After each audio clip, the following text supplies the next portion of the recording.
चलिए शुरू करते हैं नेक्स्ट क्लास। मेरे ख्याल से ये 11th क्लास है हमारी, है ना।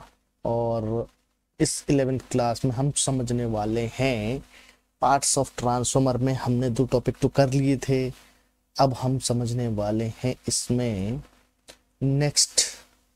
देख लेते हैं हम थर्मोमीटर और बुशिंग, है ना। 2 चीज़ें हो जाएंगी प्लस ब्रीदर, 3 चीज़ें इस क्लास में हम निपटा लेते हैं। चलिए ठीक है।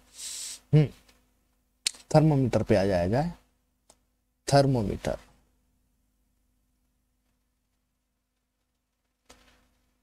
अब ये बताएं कि थर्मोमीटर की हमको जरूरत क्यों पड़ रही है। यहाँ पे सारा खेल यहाँ हो रहा है, गर्मी ठंड, कंजर्वेटर का काम भी हमने देख लिया। डिफरेंस इन टेम्परेचर, बार बार टेम्परेचर कम ज्यादा हो रहा है, उसका भी फर्क पड़ता है ना। तो ट्रांसफॉर्मर के अंदर क्या चल रहा है हमको वो कैसे मालूम चलेगा भाई। ट्रांसफॉर्मर के अंदर आपका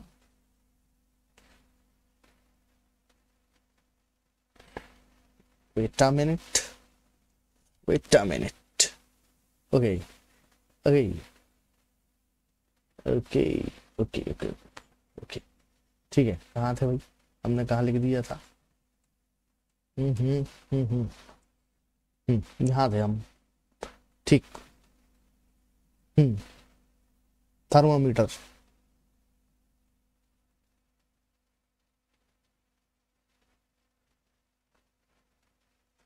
या इसको हम बोल रहे हैं थर्मल सेंसर। सेंसर या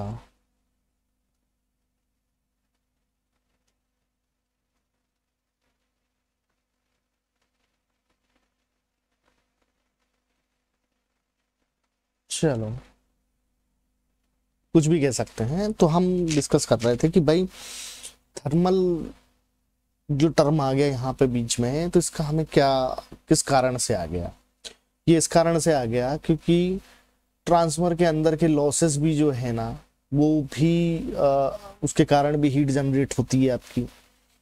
ट्रांसफार्मर के ऊपर टेम्परेचर का भी इफेक्ट पड़ता है, ठंडों में जो है ना, तो भी टेम्परेचर का इफेक्ट पड़ता है ना। और थर्मल सेंसर मेन जो काम करता है, थर्मल सेंसर काम करता है आपका, इसका मेन तो आपका हॉट सीजन के समय, गर्मी के समय जो वाइंडिंग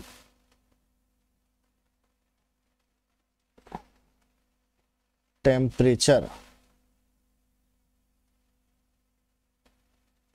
है ना, और दूसरा जो पार्ट आ जाता है वो आता है ऑयल टेम्परेचर।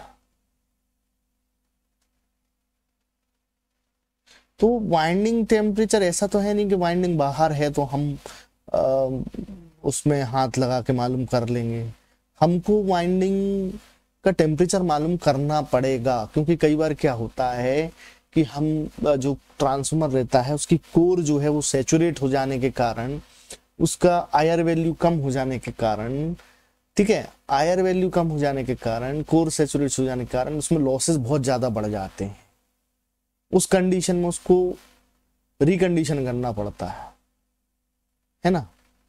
तो जो लॉसेस बढ़ते हैं उसके कारण क्या, हीट बहुत ज्यादा जनरेट होती है। अब जैसे कोर सैचुरेट हो गई, मान लीजिए कोर सैचुरेट हो गई, तो जो एडी करंट के कारण जो लॉसेस हो रहे थे वो बढ़ जाएंगे, कोर लॉसेस बढ़ जाएंगे। अब कोर लॉसेस अगर बढ़ गए तो हमको कैसे बाहर मालूम पड़ेगा कि इसके अंदर कुछ गड़बड़ है, कुछ ज्यादा गर्म हो रहा है। इसके लिए हम ये थर्मोमीटर या थर्मल सेंसर यूज करते हैं। मैं तो इसको सही तरीके से मानूंगा थर्मल सेंसर कहना सही है, ठीक है।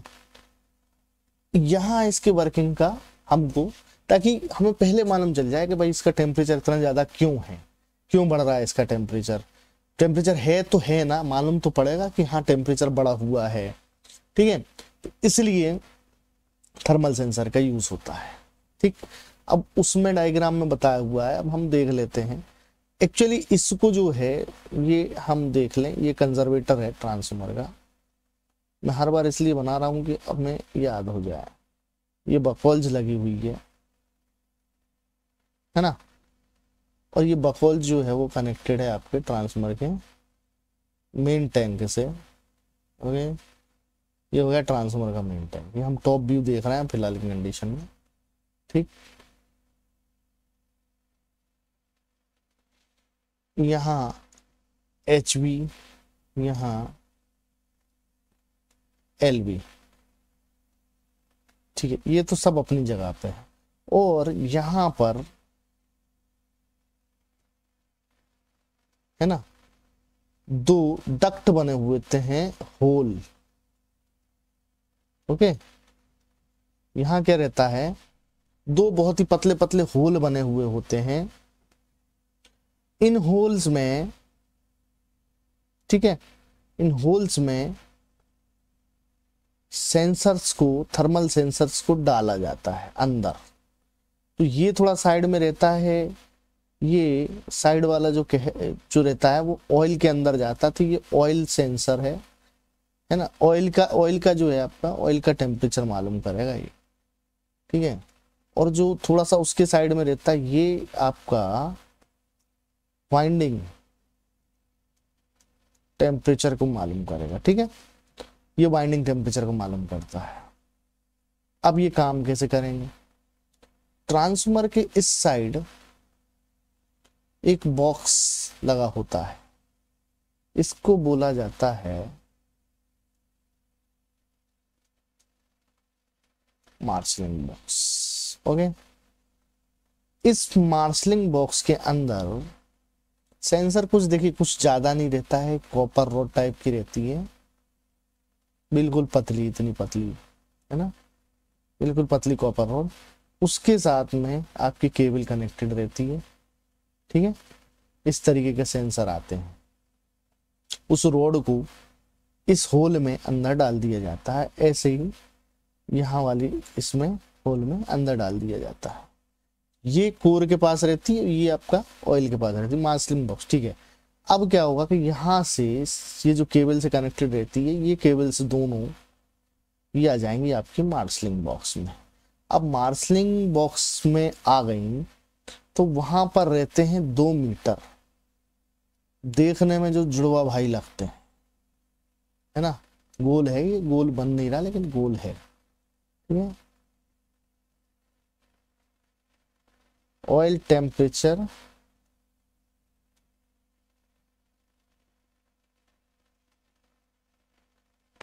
ऑयल टेम्परेचर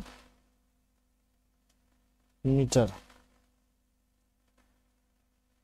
और वाइंडिंग टेम्परेचर मीटर। ओके, इनमें लगभग सेम रहते हैं। इनमें इस तरीके से टेम्परेचर का लेवल जो है ना, अब वो स्केल कुछ भी हो सकती है।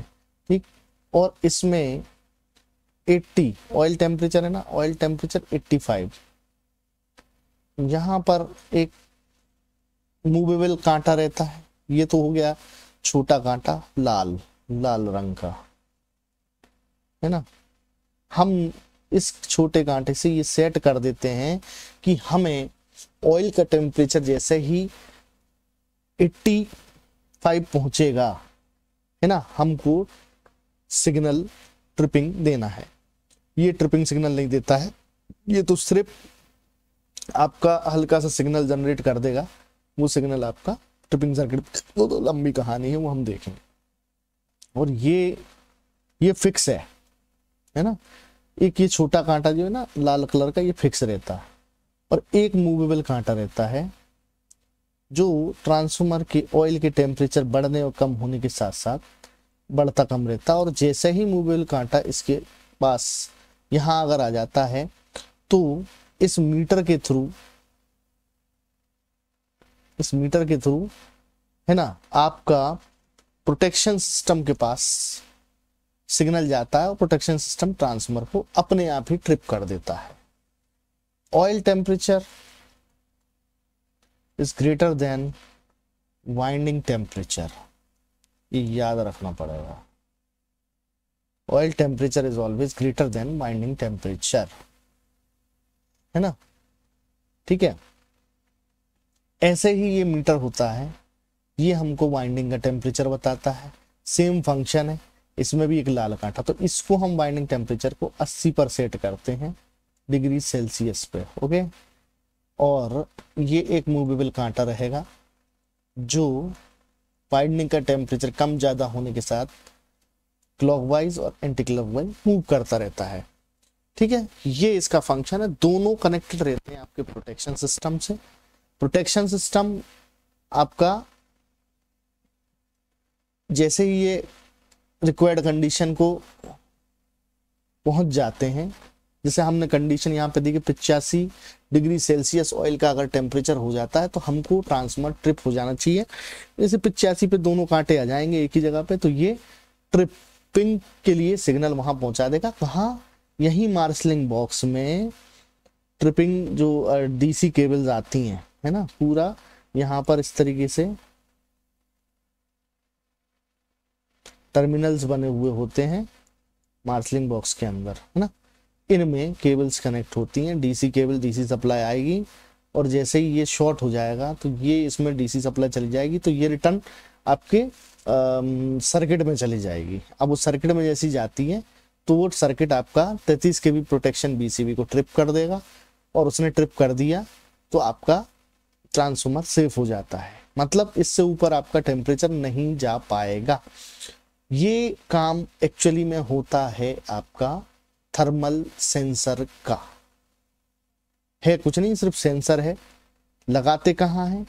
ऊपर। अच्छा हाँ, इसमें जब लगाते हैं ना, इसमें ट्रांसफार्मर ऑयल भी फिल करते हैं, है ना। ये जो डक्ट्स है ना, इनमें ट्रांसफार्मर ऑयल फिल करते हैं। ठीक है, ये वर्किंग हो गई आपकी थर्मल सेंसर की, है ना। तो ठीक है, अब हम अगला टॉपिक जो है, चलिए हम एक काम करते हैं कि बुशिंग भी ले ही लें। बुशिंग में ऐसा कोई ज़्यादा है नहीं, है ना, तो बुशिंग भी इसी क्लास में हो ही जाएगी। बुशिंग, देखिए बुशिंग जो होती है, अब बुशिंग जो है ये बनी होती है पोर्सलिन मटेरियल की, पोर्सलिन की बनी होती है।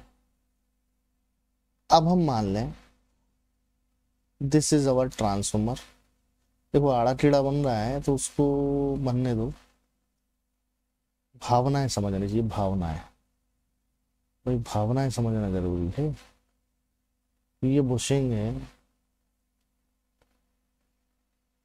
ना, इस तरीके का एक स्ट्रक्चर अपन देखते हैं, जो कि यहाँ भी हमको दिख रहा होगा पीछे।